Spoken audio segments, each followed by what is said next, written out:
Aku diam, karma yang bekerja. Badanku sangat lelah, karena sedari jam 4 subuh tadi, aku sudah mulai membereskan rumah. Rumah yang sebesar ini, aku mengerjakannya seorang diri. Tapi, ini sudah jam 6, aku belum membuat sarapan.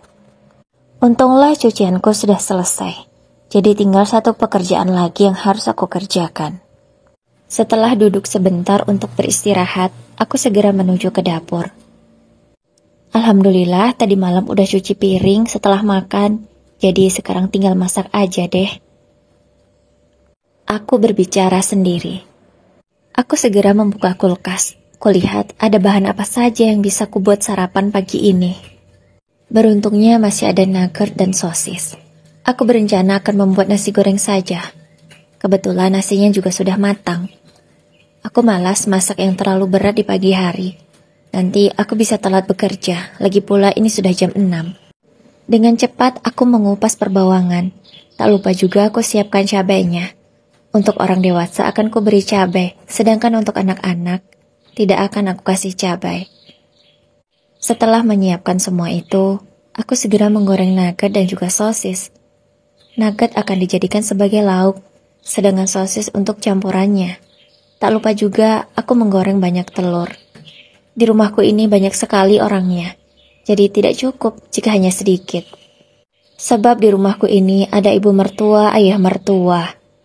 Adik iparku ada 2, yang satu sudah berkeluarga, memiliki 1 istri dan 1 orang anak. Sedangkan 1 lagi masih single dan masih kuliah. Sedangkan aku sendiri bersama suamiku, memiliki 2 orang anak. Aku bersyukur, karena aku sekali melahirkan langsung diberi 2. Iya, aku memiliki sepasang anak kembar. Anak kembarku semuanya laki-laki, dan mereka baru berumur 4 tahun. Sedang lucu-lucunya dan manja-manjanya. Di usia sekarang mereka sudah pintar, bahkan suka sekali request makanan. Aku semakin gemas dengan putra-putraku itu. Aku sedikit melamun memikirkan keluarga ini. Namun, kuhentikan segera lamunanku. Jika terus melamun, kapan selesai semua ini? Dengan cepat ku masak nasi goreng itu. Akhirnya setelah matang, segera kusajikan di atas meja makan lengkap beserta piring-piringnya. Tak lupa juga gelasnya. Sudah kutuang juga air putih. Kalau untuk anak-anak biasanya mereka minum susu di pagi hari. Aku juga sudah menyiapkannya. Setelah menyelesaikan semua itu, aku segera mandi. Karena jam 7 nanti, aku harus cepat berangkat kerja. Iya, meskipun aku sudah disibukkan dengan semua pekerjaan rumah, aku juga masih bekerja. Sebab, ibu mertuaku tak mengizinkan aku menganggur di rumah. Dia pikir, kalau aku mengerjakan rumah itu bukan pekerjaan. Karena tidak menghasilkan uang. Jadi meskipun aku sudah repot, aku harus tetap bekerja. Tapi ya sudahlah. Kalau hanya cobaan dari mertua dan ipar, aku sudah biasa. Yang penting anak-anak dan suamiku selalu menyayangiku. Tak lupa sebelum mandi aku membangunkan anak-anak. Aku juga memandikan mereka. Karena siapa nanti yang akan memandikan mereka kalau bukan aku? Tak mungkin ibu mertuaku apalagi adik iparku mau melakukannya. Tapi mereka mau dititipi anakku selama aku bekerja saja, aku sudah bersyukur. Beruntungnya, anakku itu sangat patuh. Mereka tidak rewel ketika aku bekerja. Meskipun mereka manja, tapi ketika aku tinggal, aku berusaha mengajarkan mereka untuk mandiri, agar tidak merepotkan nenek dan juga bibinya. Setelah selesai menyiapkan anak-anak, aku juga menyiapkan baju suamiku. Tak terasa pekerjaanku tadi sudah menyita waktuku, sudah hampir jam 7 dan aku belum sarapan. Sementara orang-orang yang lain sudah duduk di meja makan siap untuk sarapan. Dengan cepat ku ambil tas kerjaku. Setelah sarapan rencananya aku ingin langsung berangkat. Karena hari ini ada meeting pagi dan aku harus cepat datang ke kantor. Aku sarapan sedikit saja, karena tidak ada waktu lagi.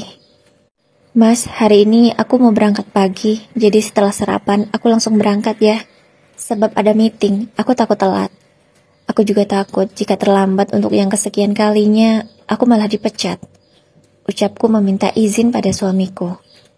Namun tidak ada jawaban darinya. Malah ibu mertuaku yang menjawab.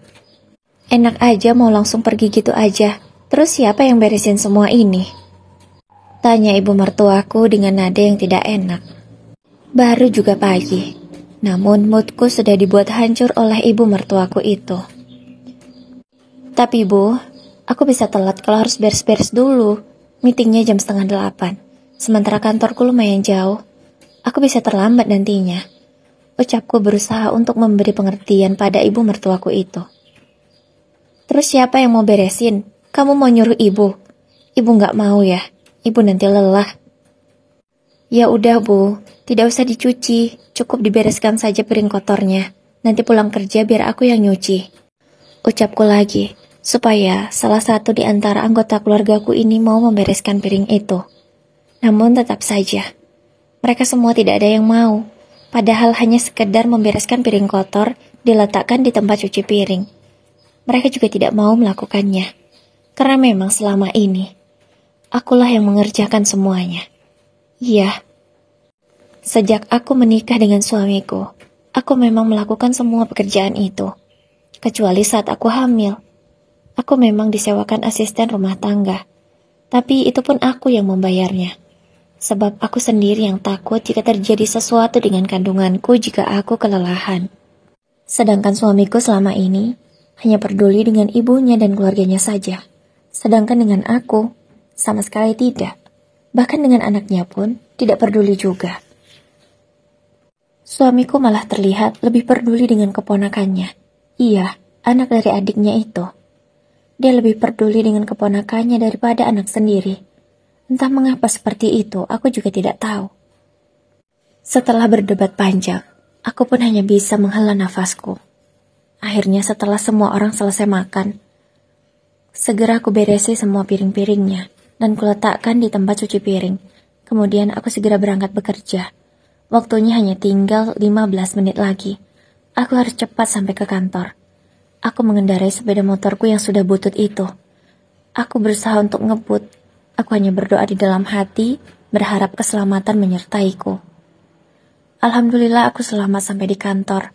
Beruntungnya aku belum telat, meskipun semua orang sudah berkumpul di ruang meeting. Namun untungnya meeting belum dimulai. Setelah meeting selesai, lagi-lagi karena aku yang terlambat, aku dimarahi lagi oleh atasanku. Aku diberi peringatan untuk kesekian kalinya. Tapi aku beruntung. Atasanku mau memberi aku kesempatan lagi. Karena pekerjaanku yang sangat bagus. Iya, meskipun aku hanya ibu rumah tangga dan aku hanya lulusan S1, namun aku sangat profesional dalam bekerja. Aku mengabdikan seluruh kemampuanku kepada perusahaan tempatku bekerja sekarang.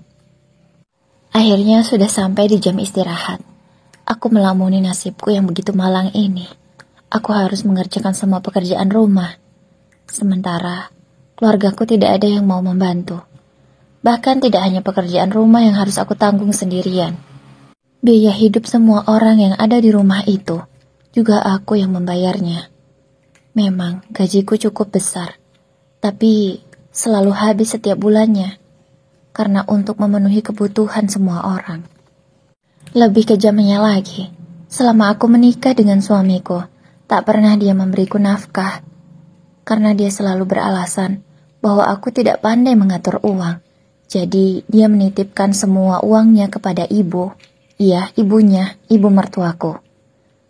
Selama aku menikah dengan dia, tak pernah aku diberi uang sepeser pun. Padahal, semua kebutuhan di rumah itu aku yang memenuhinya. Entah mengapa suamiku setega itu padaku. Tapi karena rasa cintaku yang sangat besar, aku mengalah. Aku ikhlas melakukan semua itu. Entah ya cinta atau bodoh, aku juga tidak tahu. Tapi lamunanku siang itu dihentikan oleh sahabatku. Iya, aku sekantor dengan sahabatku. Sedari dulu kami kuliah bersama, sehingga menjadi teman dekat yang sudah seperti saudara. Hei, ngapain sih ngelamun aja? Kesambat setan nanti, godanya padaku. Ya, kamu tahu sendirilah gimana keluarga suamiku. Pagi ini saja aku hampir dipecat gara-gara mereka. Lagian kamu sih, udah tahu keluarga suamimu itu nggak bener. Masih aja kamu nurut sama mereka. Coba deh sekali-kali melawan. Ucap Lina, sahabatku, geram padaku. Iya, dari dulu aku selalu mencurahkan isi hatiku dan permasalahanku kepadanya. Dan dia selalu menyuruhku untuk melawan mereka semua. Tapi entah mengapa, aku sangat takut akan dosa jika tidak berbakti kepada suami. Itulah yang aku takuti. Tapi Lina selalu mengingatkan padaku, jika suamiku baik padaku, aku boleh berbakti padanya. Tapi ini apa? Suamiku saja tidak memberi nafkah. Pantaskah aku berbakti padanya? Itulah yang selalu Lina katakan padaku. Dia memang satu-satunya orang yang mendukungku dan selalu memberiku motivasi setiap hari. Bahkan, dia tidak pernah bosan melakukan itu. Meskipun aku selalu ngeyel saja. Dengan alasan cinta, aku membantah semua ucapan Lina. Namaku adalah Lisa. Aku seorang ibu dengan 2 anak. Usiaku sekarang 28 tahun. Sejak gadis, aku memang wanita pekerja keras. Kuliah pun aku mencari biaya sendiri. Itu dikarenakan orang tuaku tidak mampu. Namun, aku selalu semangat untuk bangkit dari keterpurukan. Orang tuaku sudah meninggal sejak aku masih berumur 20 tahun. Ya, saat aku masih kuliah, mereka pergi meninggalkanku karena sebuah kecelakaan. Disitulah hari-hariku sangat hancur. Aku tidak tahu lagi siapa yang bisa memberiku semangat. Hingga aku mengenal Lina. Dialah orang yang selama ini memberiku semangat sehingga aku bisa bangkit. Dan aku bertemu dengan suamiku.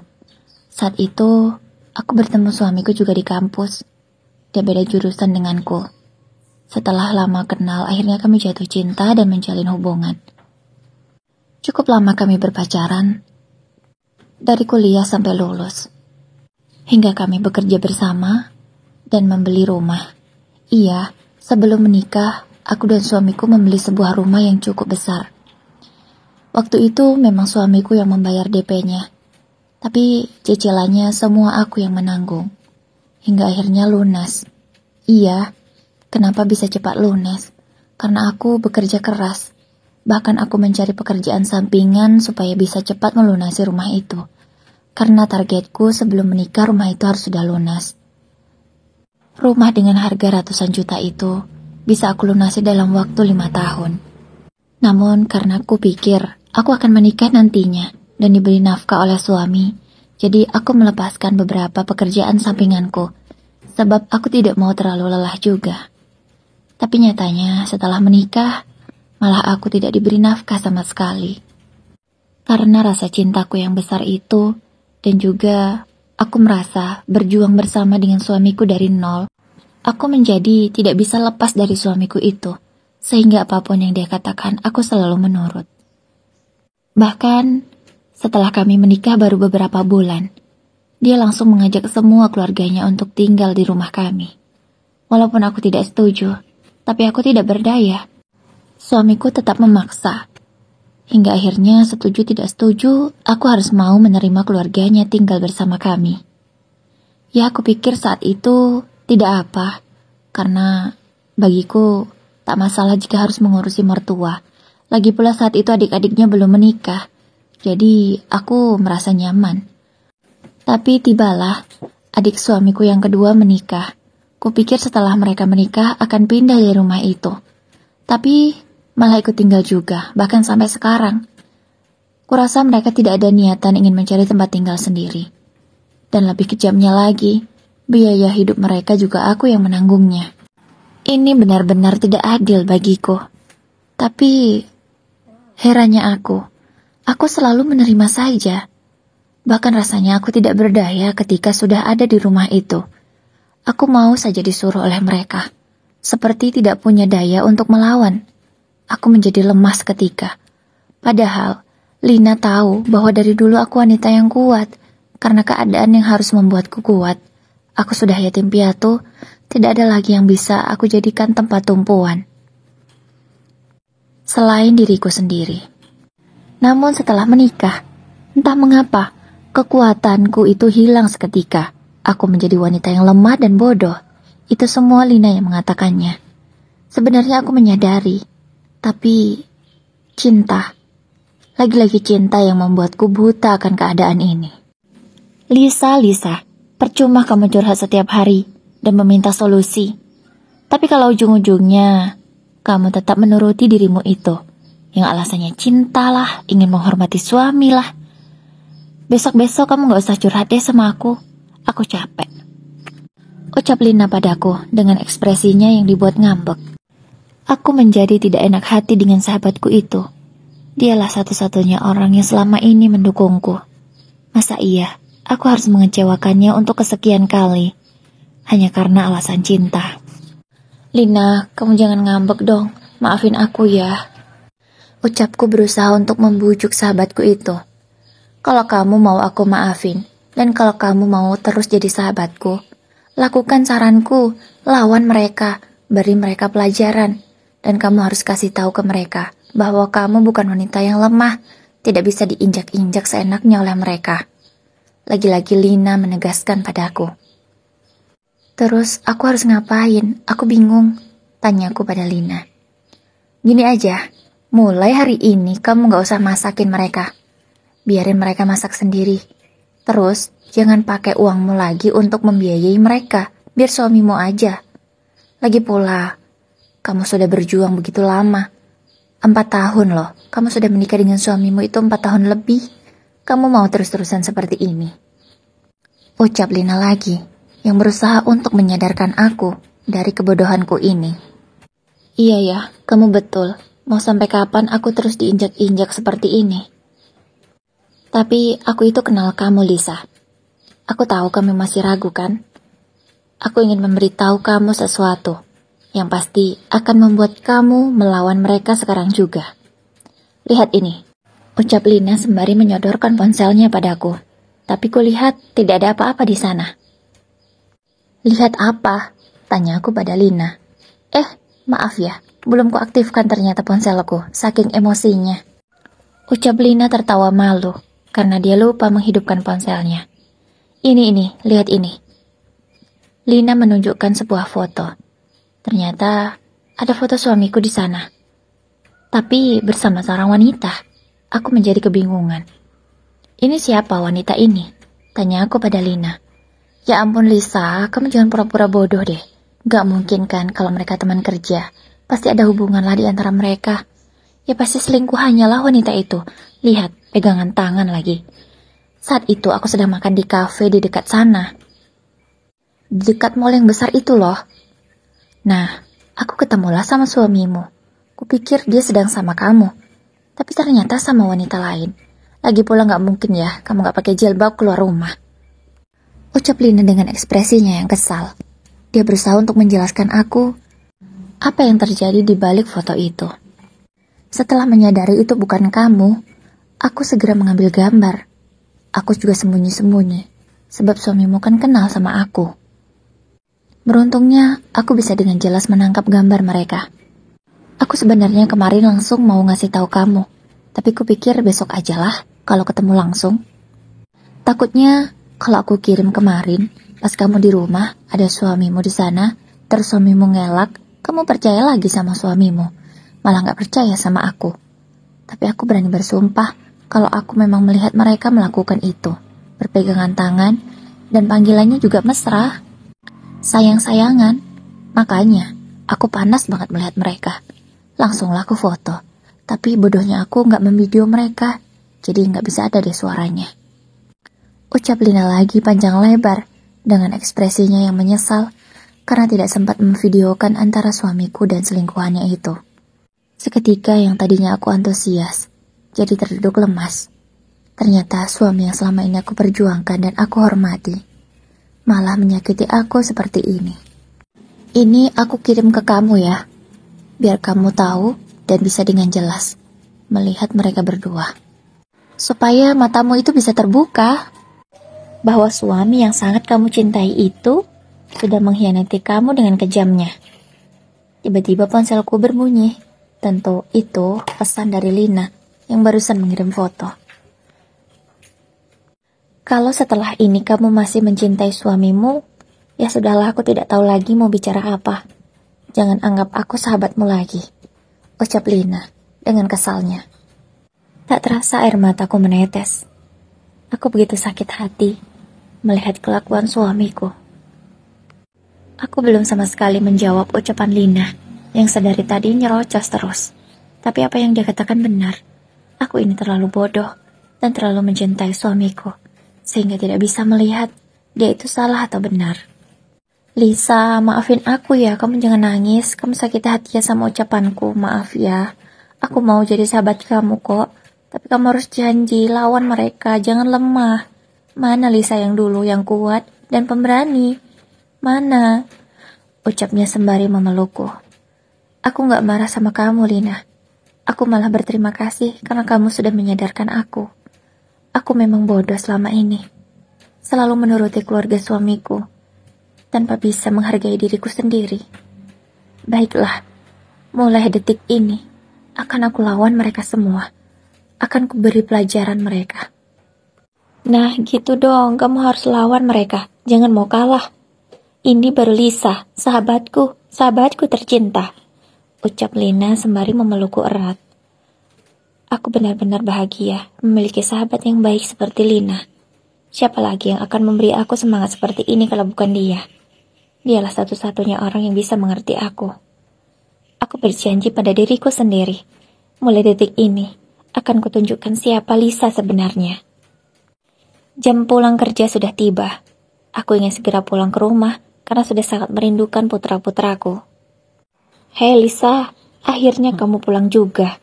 Ini semua gara-gara kamu, gak masak untuk makan siang. Jadi kami harus beli, boros kan jadinya?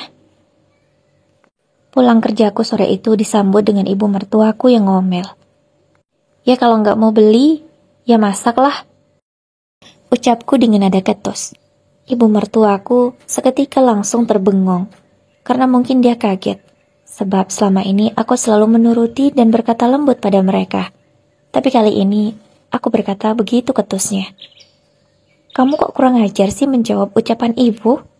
Kamu mau menjadi menantu durhaka? Sambung ibu mertuaku lagi. Di rumah ini tidak hanya aku menantu ibu. Ada kan menantu ibu satunya lagi? Apa gunanya? Sudahlah tidak bekerja, hanya makan tidur saja di rumah. Membersihkan rumah juga tidak mau. Masak juga tidak mau. Ya sudah, terserah kalian. Mulai detik ini, aku tidak mau masak. Aku juga tidak mau membersihkan rumah. Aku sudah lelah. Aku tidak mau lagi menjadi babu kalian. Ucapku dengan tegas, agar ibu mertuaku itu paham bahwa aku bukan Lisa yang dulu lagi. Ku tinggalkan ibu mertuaku yang masih terkejut itu. Aku masuk, ingin segera bertemu dengan anak-anakku. Ternyata ku temui mereka dalam keadaan sehabis menangis. Kalian kenapa? Kok habis nangis? Kenapa nak? Tanyaku lembut dengan kedua putraku itu.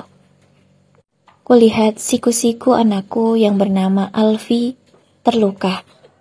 Dan lutut anakku yang bernama Alfa terluka juga. Apa yang terjadi dengan mereka? Kenapa mereka terluka seperti ini? Alfa, Alfi, kalian kenapa? Jelaskan pada ibu nak, ada apa?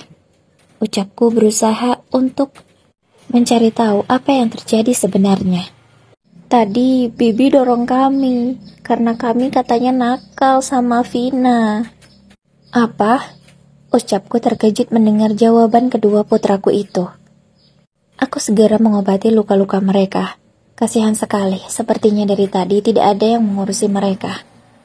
Dengan teganya membiarkan putra-putraku terluka tanpa diobati sama sekali. Aku segera mencari kotak P3K. Kuobati luka-lukanya. Mereka meringis keperihan. Tak berapa lama ku dengar mobil suamiku sepertinya sudah pulang. Tapi aku cuek, aku tidak mau menyambut suamiku itu. Sebab pemandangan yang ditampilkan oleh Lina tadi sukses membuatku tak ingin lagi menghormatinya sebagai suami. Mulai hari ini aku tak mau bicara dengan suamiku. Aku ingin tahu apa yang akan dia lakukan nanti. Perih bu, ucap Alfi merengek. Tahan ya sayang, setelah ini kita makan di luar ya. Kalian mandi, tapi ingat lukanya jangan kena air dulu biar nggak perih. Ucapku kepada putra-putraku. Iya bu, tapi mandiin ya. Ucap kedua putraku bersamaan. Dengan senyum manis, aku mengiyakan keinginan mereka. Aku segera menuju kamar mandi untuk memandikan mereka berdua. Setelahnya aku siapkan bajunya. Kudandani mereka dengan keren, karena aku sangat suka sekali memadukan fashion anak-anakku itu. Iya, selain pandai bekerja, aku juga suka fashion. Jadi, meskipun hanya wanita biasa, aku termasuk orang yang modis dalam berpenampilan. Walau bukan baju mahal yang kami pakai, tapi karena pintar memadu padankan, penampilan kami terlihat sangat modis sekali. Setelah selesai menyiapkan anak-anak, aku juga menyiapkan diriku sendiri. Aku mengenakan pakaian terbaik yang aku miliki. Sudah 2 tahun ini aku tak pernah membeli baju baru, sebab semua uangku habis untuk membiayai keluarga ini. Tak ada lagi uang untuk diriku sendiri. Namun bersyukurnya, aku pandai memadu-padankan baju. Jadi meskipun baju lama terlihat masih pantas digunakan. Aku segera memanggil anak-anakku. Aku ingin cepat keluar dari rumah itu dan mengajak mereka jalan-jalan. Mau kemana kamu? Tanya suamiku dengan ketusnya. Aku mau ajak anak-anak keluar rumah. Mereka sudah lama tidak jalan-jalan. Selama ini kan, kamu hanya mengajak keluargamu saja. Anakmu pun tidak pernah kamu ajak. Jawabku dengan nada datar. Aku sama sekali tidak menoleh ke arahnya. Aku hanya fokus kepada anak-anak.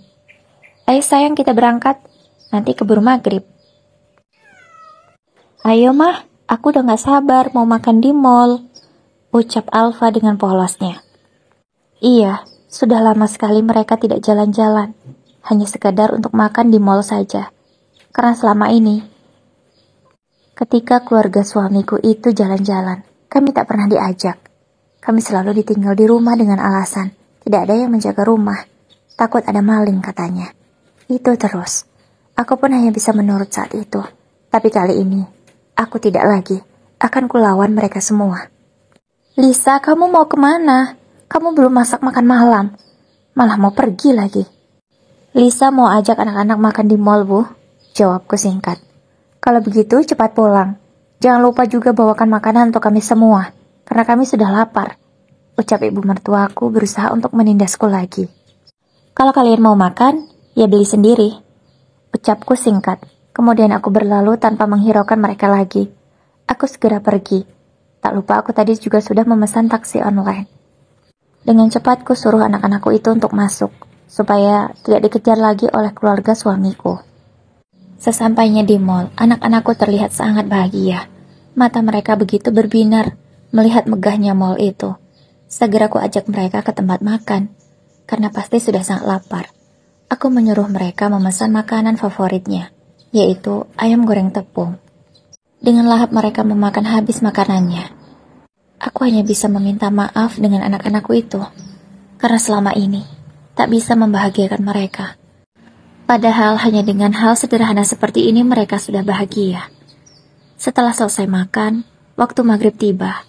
Aku mengajak anak-anak untuk sholat maghrib terlebih dahulu, sebelum melanjutkan untuk bermain. Iya, meskipun mereka masih kecil dan belum mengerti, aku sudah mengajarkan pada mereka ibadah wajib itu.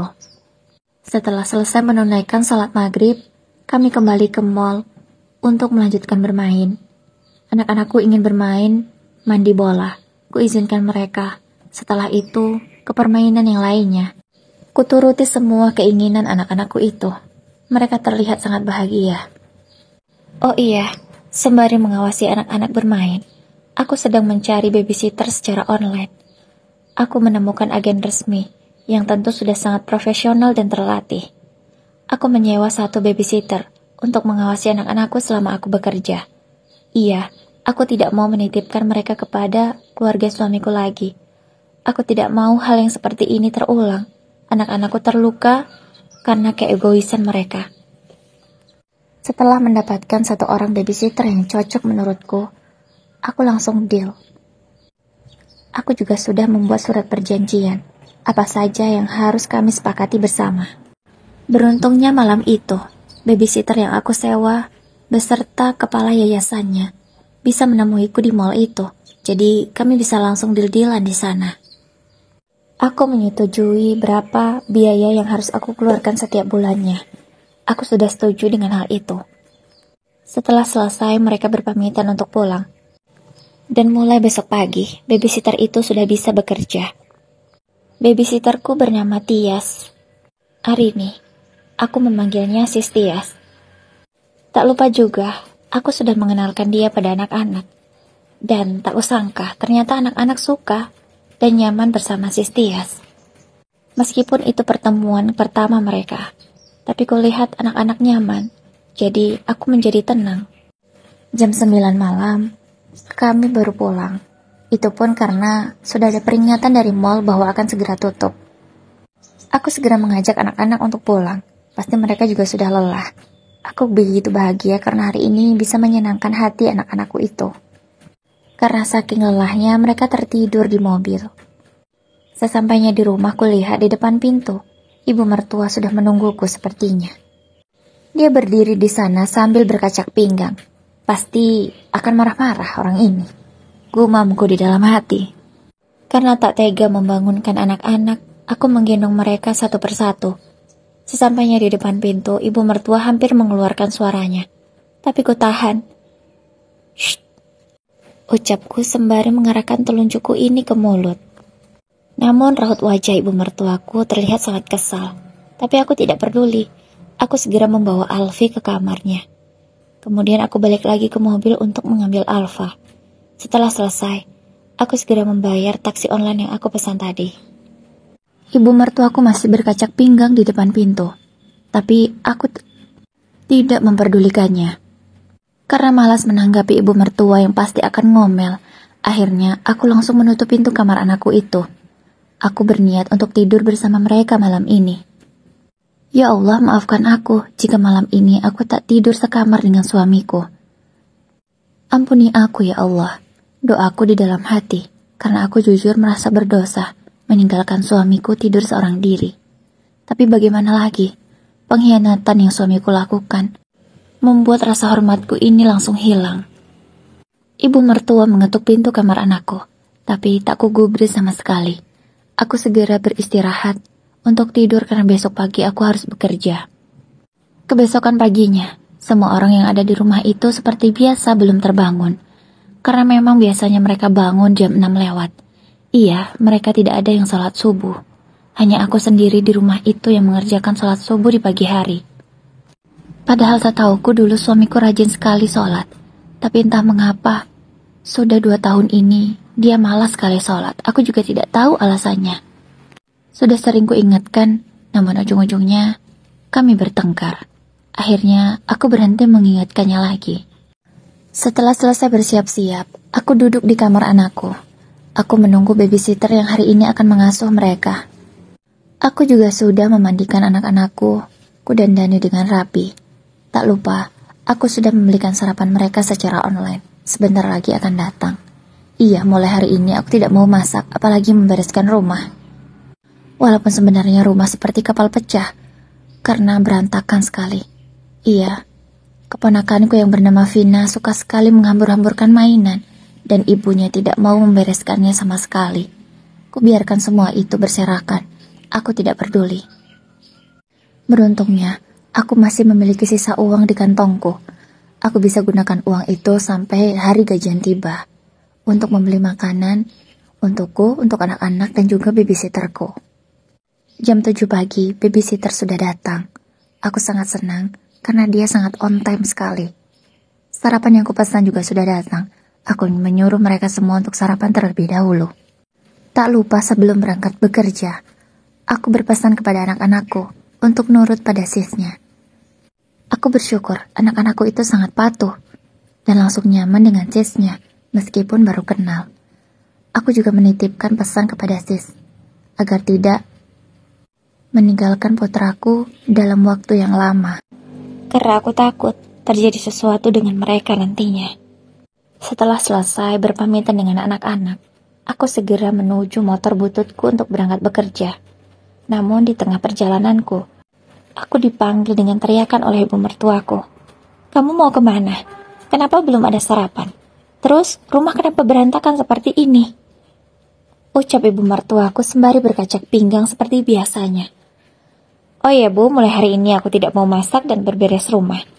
Karena selama ini suamiku tidak pernah memberi aku nafkah. Aku sudah lelah menghidupi kalian semua. Bisa-bisa aku mati berdiri jika terus membiayai kalian. Sedangkan untuk diriku sendiri aku tidak ada. Jadi kuputuskan, mulai detik ini, aku tidak mau membereskan rumah dan memasak lagi. Terserah kalian. Aku juga tidak mau mencuci. Ucapku berusaha untuk memberi pengertian kepada ibu mertuaku itu. Apa? Kalau kamu tidak mau mengerjakannya, lantas siapa yang akan melakukan semua ini? Ya terserah, jawabku singkat. Aku segera berlalu. Aku sudah tidak ingin lagi berdebat dengan mereka. Bisa terlambat nanti aku berangkat bekerja. Kulihat suamiku baru keluar kamar. Dia belum siap sepertinya. Bajunya saja masih kusut dan berantakan. Karena memang dari kemarin aku tidak menyiapkan bajunya. Suamiku memanggil dengan nada tinggi. Lisa, mau kemana kamu?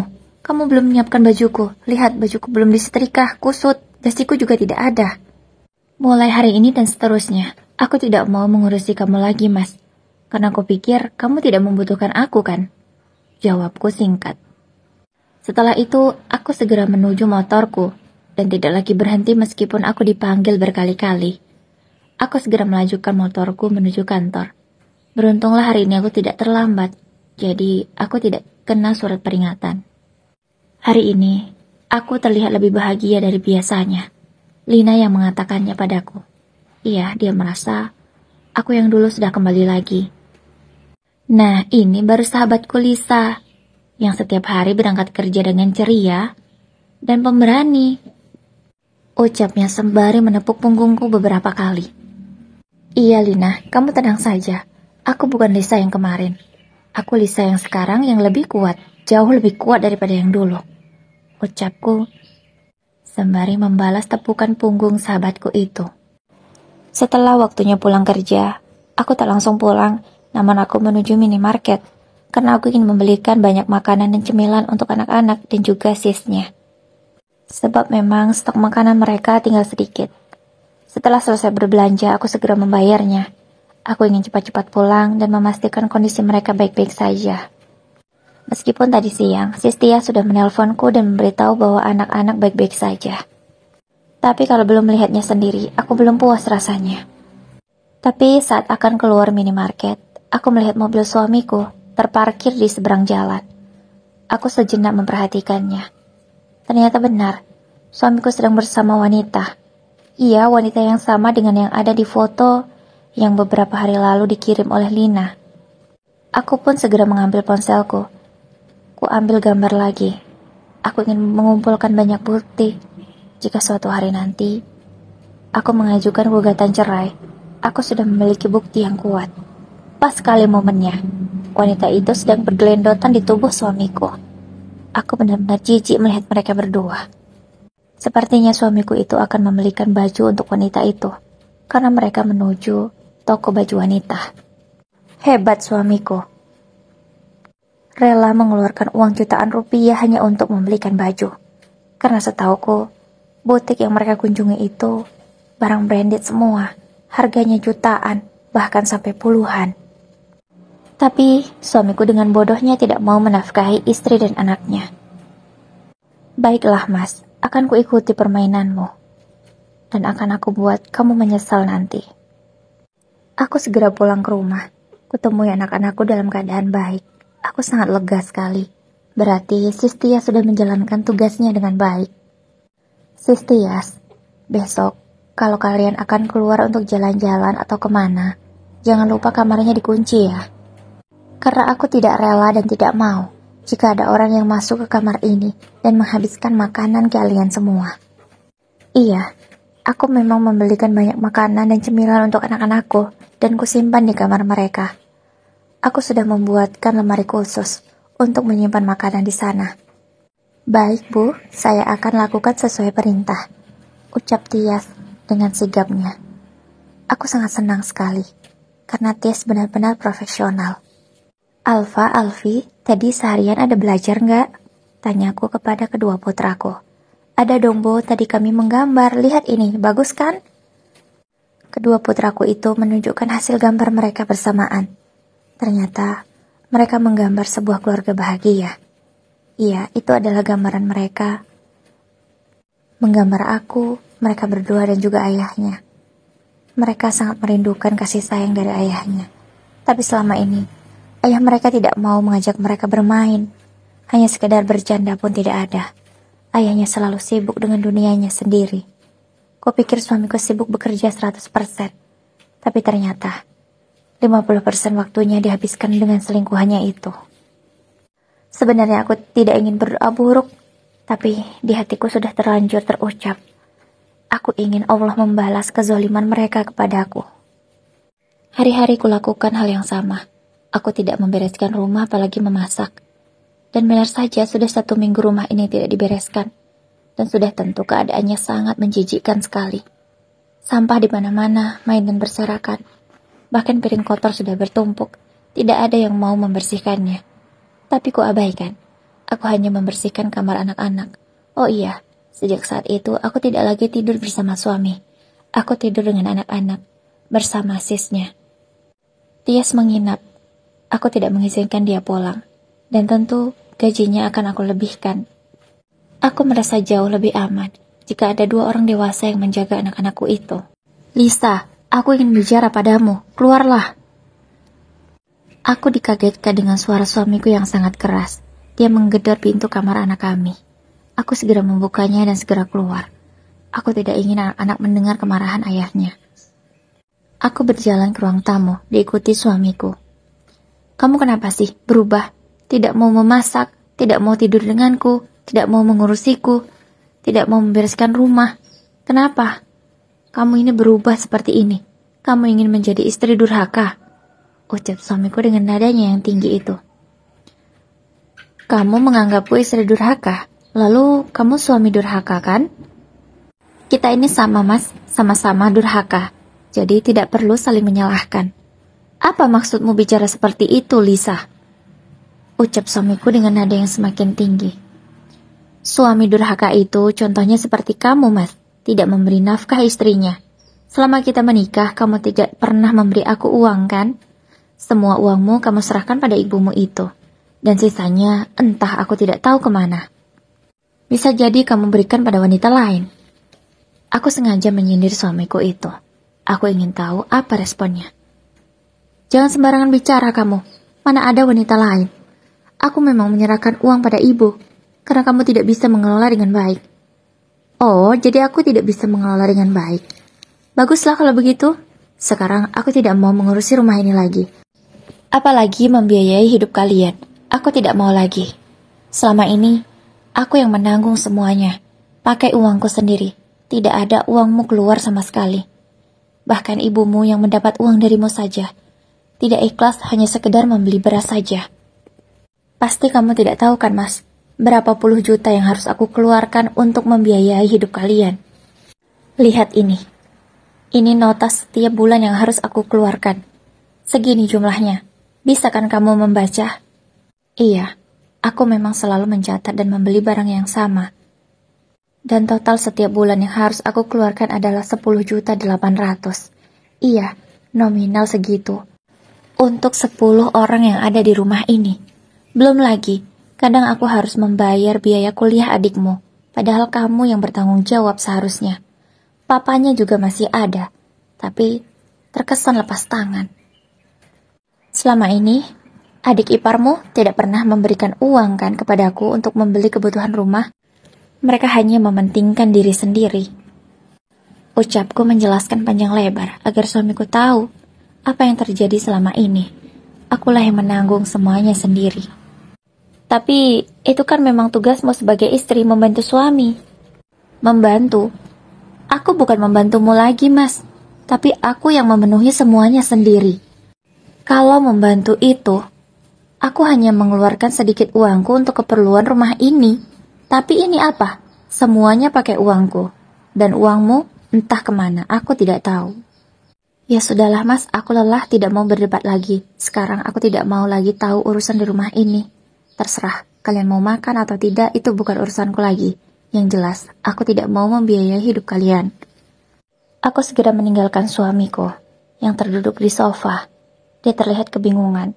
Atau mungkin dia baru tersadar bahwa selama ini akulah yang memenuhi semua kebutuhan mereka. Aku segera masuk untuk beristirahat. Aku sudah sangat lelah sekali. Hari-hari aku lewati dengan penuh omelan.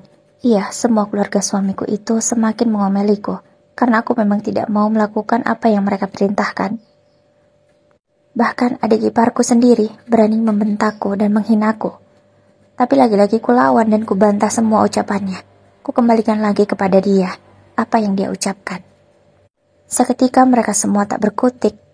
Aku puas melihatnya. 2 minggu berlalu. Aku tidak melihat perubahan pada suamiku. Dia juga masih sering jalan dengan selingkuhannya. Bahkan aku tidak tahu apa yang terjadi di antara mereka. Sebab waktu itu aku pernah melihat mereka juga ada di hotel. Tidak mungkin kan hanya berhenti sebentar. Aku saja melihat dengan mata kepalaku sendiri bahwa mereka masuk ke sana. Dan aku bertanya pada resepsionis bahwa mereka menginap malam itu di hotel. Tapi aku tidak mau melabraknya. Aku ingin tahu sejauh apa mereka melakukan perselingkuhan itu. Tak lupa juga, bukti check-in itu sudah aku dapatkan. Aku ingin mengumpulkan banyak bukti agar aku bisa menghukum suamiku dengan seberat-beratnya. Baru juga 2 minggu, aku tak mengurusi rumah itu. Sudah seperti kapal pecah yang semakin pecah dan hancur lebur. Berantakan semuanya.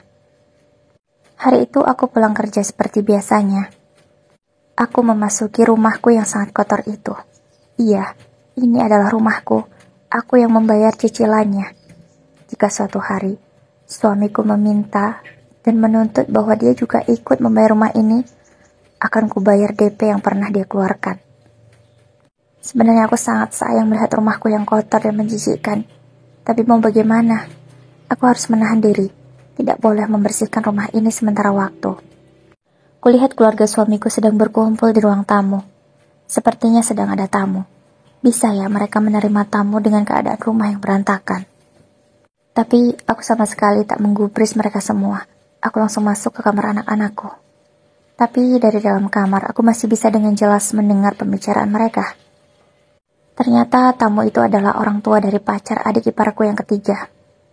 Iya, dari pembahasan yang mereka bicarakan, aku bisa dengan jelas mendengarnya.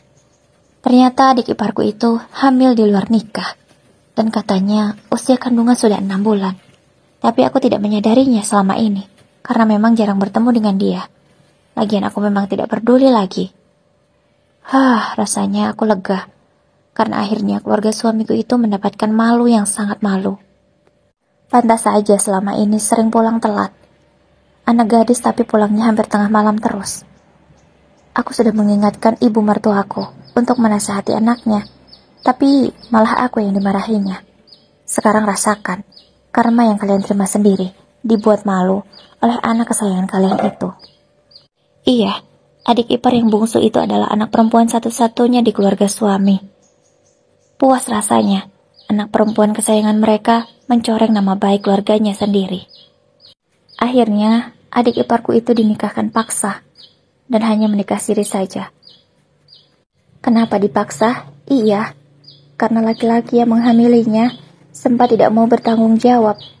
Namun karena keberanian ayah mertua mengancam kalau tidak mau bertanggung jawab akan disebarkan, jadilah keluarga laki-laki mau bertanggung jawab dan menikahkan anaknya. Kupikir sampai di situ saja karma yang akan mereka terima. Ternyata 1 minggu setelah kejadian itu, ada kabar yang membuatku semakin puas. Raisa dan Daniel akan bercerai. Aku sebenarnya sangat terkejut mendengar kabar ini, karena setauku mereka tidak pernah bertengkar di rumah. Tapi ternyata diam-diam, Raisa memiliki pria idaman lain. Iya, sudah 1 tahun dia menjalin hubungan dengan pria itu. Kok bisa ya? Baru ketahuan sekarang. Iya ya, aku saja kalau tidak diberitahu sahabatku, mungkin aku belum tahu kalau suamiku selingkuh. Daniel menceraikan Raisa. Dia tidak mau lagi memiliki istri seperti Raisa. Aku semakin puas melihat karma yang mereka terima bertubi-tubi. Hari-hari ibu mertua hanya bisa menangis, meratapi nasib anak-anaknya. Aku hanya bisa tersenyum melihat keadaan ini. Aku sangat puas sekali. Entah mengapa, aku sekarang menjadi seperti orang yang jahat, senang di atas penderitaan orang lain. Tapi kurasa hal itu pantas mereka dapatkan karena selama ini menzalimi aku.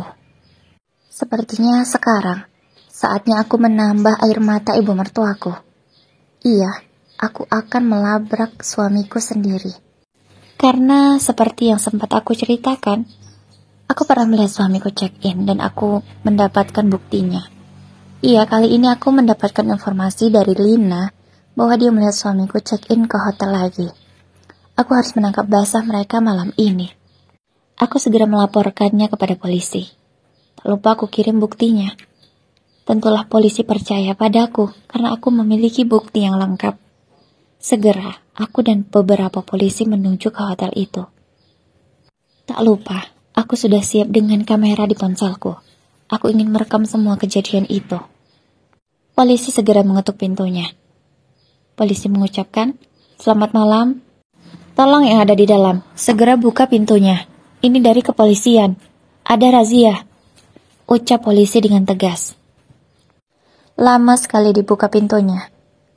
Tapi polisi tidak khawatir, karena tidak mungkin salah satu di antara mereka bisa kabur. Sebab kamarnya ada di lantai 10 dan tidak ada balkon di sana. Tidak mungkin bisa kabur mereka. Setelah kurang lebih 1 menit menunggu, pintu itu dibuka. Suamiku yang membukanya. Dia tampak terkejut dan sangat ketakutan. Maaf Pak, ada apa ya?" tanya suamiku dengan gugup. "Kami dari kepolisian mendapatkan laporan dari Ibu Lisa bahwa Anda suaminya sedang berselingkuh dengan seorang wanita di sini." "Bapak, salah kayaknya. Saya nggak selingkuh kok. Saya sendiri di sini. Jangan berbohong. Buktinya sudah ada. Kamera CCTV juga menunjukkan bahwa Anda berdua datang ke sini." Polisi kemudian memaksa masuk dan mencari keberadaan selingkuhan suamiku itu. Dan akhirnya ditemukan di dalam kamar mandi. Dia berusaha bersembunyi di balik tirai. Tapi mau sejauh apa bersembunyi akan tetap ketahuan juga kalau hanya di ruangan itu. Setelah mendapatkan kedua pengkhianat itu, polisi segera mengamankan mereka untuk dibawa ke kantor. Sepanjang itu aku hanya merekam. Aku tidak mengatakan apapun. Di kantor polisi, barulah aku meluapkan semua kemarahanku. Mas, sudah diberi istri sebaik aku, kamu malah selingkuh dengan wanita murahan ini. Apa yang kamu cari dari dia?" Penampilannya saja sangat biasa. Wajahnya apalagi? Biasa banget. Kok bisa sih kamu suka dengan wanita seperti ini? Ucapku berusaha untuk menghina mereka. Aku ingin membalaskan rasa sakit hatiku, karena memang sedari dulu suamiku sangat suka menghinaku. Namun mereka berdua hanya bisa tertunduk malu. Hatiku sangat puas sekali rasanya. Akhirnya, karma yang pantas mereka dapatkan sudah diterima secara kontan. Suamiku tersangkut pasal perzinahan dan perselingkuhan. Lumayan juga hukumannya, beberapa tahun. Setidaknya setelah bebas nanti, dia akan menjadi mantan narapidana. Pasti sulit mencari pekerjaan. Perusahaan mana yang mau menerima mantan narapidana? Setelah itu, aku segera mengurus perceraianku di pengadilan. Tak butuh waktu lama. Sekali sidang juga langsung selesai. Karena pengadilan tentulah berpihak padaku. Setelah urusan perceraianku selesai, ada satu hal lagi yang harus aku lakukan, yaitu mengusir mertua dan juga adik iparku dari rumahku. Aku tidak sudi lagi mereka tinggal di rumahku. Aku benar-benar tidak ikhlas. "Pak, Bu, dan kamu?" tunjukku kepada adik iparku. Iya, kedua adik iparku. Sekedar informasi bahwa adikku yang perempuan yang bungsu itu ditinggalkan oleh suaminya setelah melahirkan. Kasihan sebenarnya. Tapi mungkin itulah karma untuknya. Karena aku bukan istri dari anak kalian lagi. Jadi, kalian tidak berhak tinggal di rumah ini. Silahkan beresi barang-barang kalian dan cepat pergi. Aku tidak mau melihat kalian ada di sini lagi. Seandainya kalian mau baik padaku, aku tidak akan melakukan hal sekejam ini. Tapi semua sudah terlambat. Aku tidak bisa memaafkan kalian semua. Ucapku dengan nada yang tinggi. Maafkan ibu. Ibu minta maaf padamu, nak. Tolong, beri kami waktu. Kami harus mencari kontrakan terlebih dahulu baru bisa pindah. Kalau sekarang kami pergi, kami tidak tahu mau tinggal di mana. Rumah yang di kampung sudah kami jual. Ucap ibu mertuaku sembari memohon dan menangis. Tapi aku tidak peduli. Mau kalian jadi gembel atau mau tidur di jalanan terserah. Aku tidak peduli. Yang jelas, aku mau detik ini kalian segera keluar dari rumahku. Karena ini rumahku. Aku yang membelinya. Loh, bukannya anakku juga ikut membeli rumah ini? Membeli apa? Hanya membayar DP-nya saja yang tidak seberapa itu. Dan aku sudah mengembalikan uang itu kepada anak kalian. Ucapku lagi membantah ucapan ibu mertuaku. Aku beri kalian waktu 1 jam untuk berberes. Jangan tinggalkan baju-baju kalian di sini. Aku tidak mau rumahku kotor karena baju-baju kalian yang masih tersisa. Cepat bereskan sekarang. Ucapku dengan nada yang sangat tinggi karena aku memang sangat emosi melihat mereka yang tidak tahu diri itu. Aku benar-benar puas. Lagi pula sekarang, adik iparku yang kedua itu, maksudnya mantan adik ipar, dia sudah tidak bekerja lagi. Semenjak dia bercerai dari istrinya, dia malah menjadi seorang yang pemalas, tidak mau bekerja. Jadilah dia dipecat dari kantornya, sehingga tidak memiliki pekerjaan. Aku semakin bahagia melihat kesengsaraan yang mereka rasakan sekarang. Menurutku itu sudah sebanding dengan apa yang aku rasakan selama 4 tahun lebih ini. Aku juga tidak menyangka karma secepat itu menyerang keluarga mereka. Kasihan, tapi rasa sakit di hatiku jauh lebih besar daripada rasa kasihanku. Cepat kalian pergi dari rumahku. Jangan pernah kalian datang lagi ke sini. Ucapku dengan nada yang lantang. Mereka tak bisa berkata apa-apa. Selanjutnya, mereka berjalan dengan lesu keluar dari rumahku. Setelahnya aku tidak tahu mereka kemana. Aku juga tidak berniat mencari tahu. Aku juga tidak mau tahu. Aku lega sekali. Karena sudah tidak ada lagi benalu di rumah ini. Aku bisa fokus dengan diriku sendiri dan juga anak-anak.